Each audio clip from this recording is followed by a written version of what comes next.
The smell of freshly cut grass mixed with two-stroke petrol. The sound of the AM radio crackling through the kitchen window. The feel of hot vinyl car seats burning the back of your legs in summer. If you grew up in 1960s Australia, you don't just remember these things. You can still feel them, can't you? These aren't just memories. They're experiences that shaped an entire generation. Things that made sense back then but seem completely alien to kids today. Today we are counting down 15 things that only make sense if you were an Australian kid in the 60s. If you lived it, you'll know. If you didn't, you'll never quite understand. Let's go. Let's start with the big one. The outdoor dunny.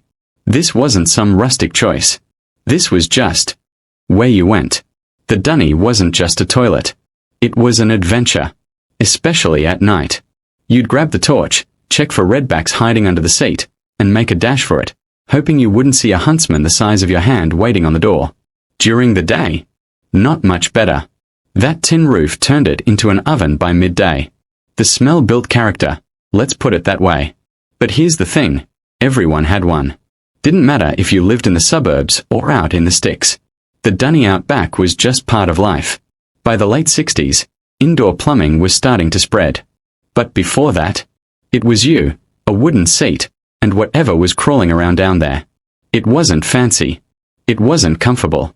But it was ours. And if you grew up with one, you never quite forgot the experience. You knew your neighbours. Not just the ones next door. Up the street. Around the corner. The whole bloody suburb. Mrs. Thompson, who always had biscuits. Old Mr. Davies who'd let you help in his garden. The family with the dog that barked too much, but you loved it anyway. People looked out for each other. If you fell off your bike 3 houses down, someone's mum would patch you up and send you home.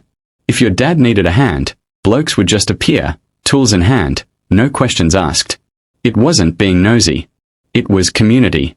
It was knowing you weren't alone. That you were part of something. Fences were low. Gates were open. People actually talked. Real conversations. Not just polite hellos. These days, we barely know who lives next door. We are all locked inside, heads down in screens, disconnected. But back then, the street was alive. And you were part of it. That sense of belonging, that feeling of being known and knowing others. If you grew up in the 60s, you carry that with you. You know what real community felt like. There were no playdates. No scheduled activities. You just went outside. The street was your world. Cricket in the middle of the road with a bin for stumps. Footy in the park. Riding your bike until your legs ached. Nobody wore helmets. Nobody worried about stranger danger. Your parents didn't helicopter over you. The rule was simple. Be home when the streetlights come on. That was your curfew. As the sky started to bruise purple and the first light flickered to life, you'd hear it. Mums and dads calling from doorways up and down the street. And you'd pedal home, sweaty, dirty, absolutely exhausted, knowing tomorrow you'd do it all again. It was freedom. Real freedom. The kind kids today don't get to taste. We were trusted to explore, to make mistakes, to figure things out on our own. And we did. Sunday wasn't just another day. It was tear day. And Sunday meant roast. Your mum would be in the kitchen from early. The smell of lamb or beef filling the house, mixing with roasting potatoes and pumpkin. By midday, the whole family would gather around the table. Grandparents, aunties, uncles, cousins if they were visiting. It didn't matter if you had plans or wanted to be somewhere else.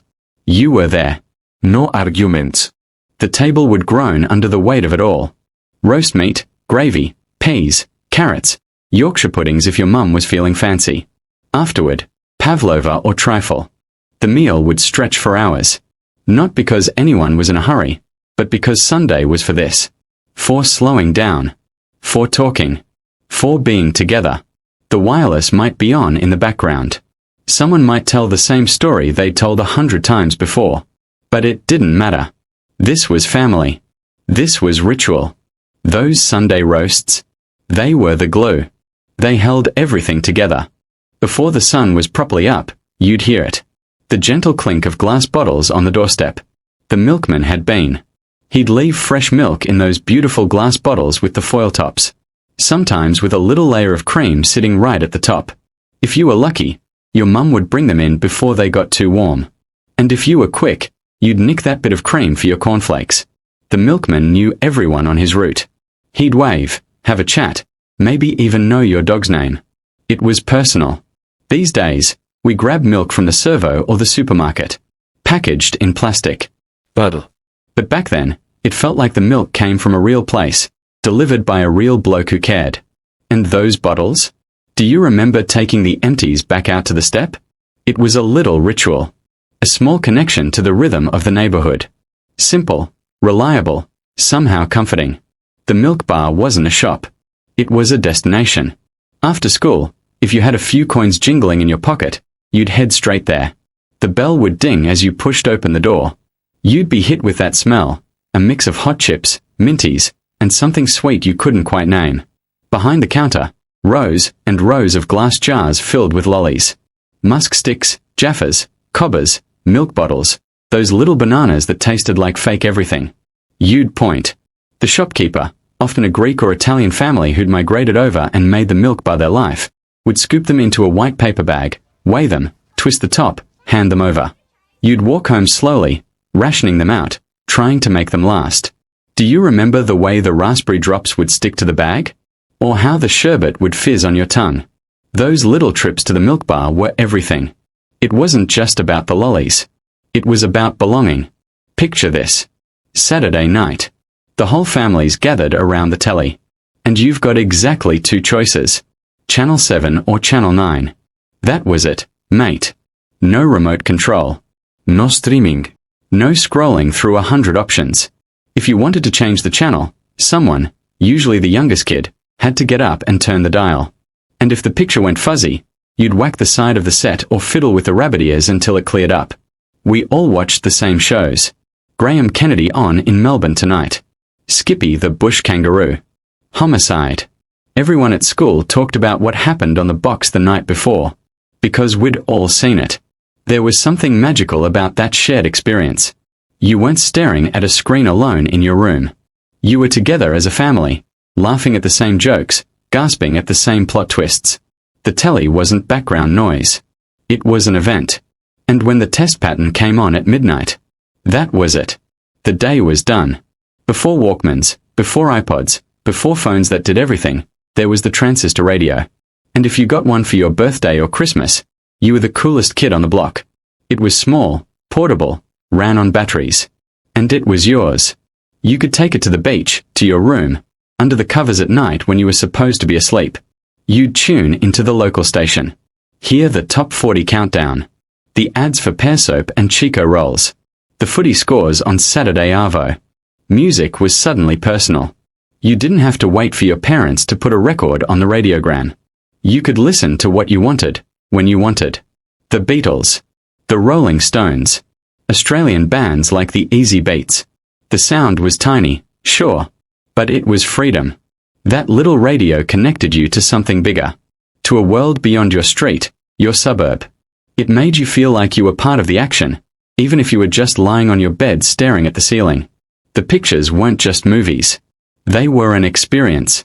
Saturday afternoon, you'd line up outside the local cinema. Usually a grand old building with velvet curtains and a bloke playing the organ before the film. The newsreel would play first, then the cartoons, and finally the main feature. You'd sit there in the dark, surrounded by other kids, all of you mesmerized. Maybe it was a western. Maybe a war film. Maybe something with Elizabeth Taylor. It didn't really matter. What mattered was the magic of it. The smell of popcorn. The way the projector light cut through the dust in the air. The collective gasp when something exciting happened on screen. There was no pause button. If you missed something, you missed it. You had to pay attention. Be present. And when the lights came up and you stumbled back out into the bright afternoon, the world felt different. Like you'd traveled somewhere and come back changed. A new car wasn't just transport. It was a statement. And if your old man brought home a Holden, a gleaming EH or an HR, the whole street knew about it. Blokes would gather around, admiring the paint job, the chrome, the bench seats. Your dad would pop the bonnet, show off the engine, talk horsepower with the neighbours. For us kids, the backseat of that Holden was the gateway to adventure. Road trips to the coast, piled in with your brothers and sisters. No seatbelts. Windows down. The smell of hot vinyl and your mum's lamingtons wrapped in foil. You'd fight over who got the window seat. Stick your head out to feel the wind. Count the kilometers on those long stretches of highway. Holdens were built here, for here. They were tough, reliable, unmistakably Australian. Owning one meant you were part of something bigger. It wasn't just a car. It was pride on four wheels. Before septic tanks were common, there was the pan man. Once a week, usually in the dead of night or early morning, he'd come around to collect the dunny can from out back. You'd hear the truck rumbling down the lane. The clang of metal. The unmistakable smell that followed. It was a job nobody talked about, but everybody relied on. The blokes who did it were invisible heroes of suburban Australia. Your parents would make sure the gate was unlocked. The pan man would come through, swap out the full can for an empty one, and disappear into the night. It sounds grim now. And it was. But it was also just normal. Nobody complained. Nobody made a fuss. It was part of the rhythm of the week. By the late 60s, this was starting to fade as plumbing improved. But if you remember the pan man, you remember a very specific slice of Australian life. One that's completely vanished. Summer in the 60s was hot. Properly hot. And there was no aircon in most houses. The answer? Cordial. Coddies. Usually. Lime or raspberry. Kept in a glass bottle in the fridge. You'd come inside, sweaty and parched from playing outside all day. Your mum would pour you a glass, thick cordial mixed with cold water from the tap. It was sweet, almost too sweet. But it was heaven. That cold glass in your hand. The condensation dripping down. The way it quenched your thirst instantly. You'd scull it, wipe your mouth, and be back outside within minutes. Cordial wasn't fancy. It wasn't a treat. It was just what you drank. And if you grew up drinking it from a glass bottle, poured by your mum in the kitchen on a scorching summer day, you remember exactly what that tasted like. Saturday afternoon. Your old man would be glued to the wireless, listening to the footy. Not watching it on TV. Listening. To the radio commentators painting the picture with their words. The crackle of the AM signal. The roar of the crowd in the background. The commentator's voice rising as someone kicked a goal. You'd be in the backyard, mucking around, but you'd hear it too. That distinctive sound of Australian rules football on the radio. Your dad would be sitting in his chair, eyes closed, visualizing every play. He'd groan when his team missed. Cheer when they scored. And you'd ask, "Who's winning, Dad?" And he'd tell you, without looking away from the wireless. That was how you followed the footy. Not on a screen. Through your ears. Through your imagination. And if you remember that, the ritual of it, the sound of it, you remember a time when sport was something you listened to together. As a family. As a community. Sunday morning meant church. And church meant getting dressed up. No excuses. No staying in your pajamas. You'd put on your best clothes. Boys in press shorts, shirts with collars, polished shoes. Girls in dresses, hair brushed and ribboned. Your mum would inspect you at the door. Tuck in your shirt. Straighten your collar. Make sure your shoes weren't scuffed. Then the whole family would walk to church together. Or pile into the Holden and drive. You'd sit in the pews, trying not to fidget. The smell of old wood and hymn books. The drone of the sermon. The collective singing. It wasn't always exciting. But it was what you did. It was respect. It was routine. It was community.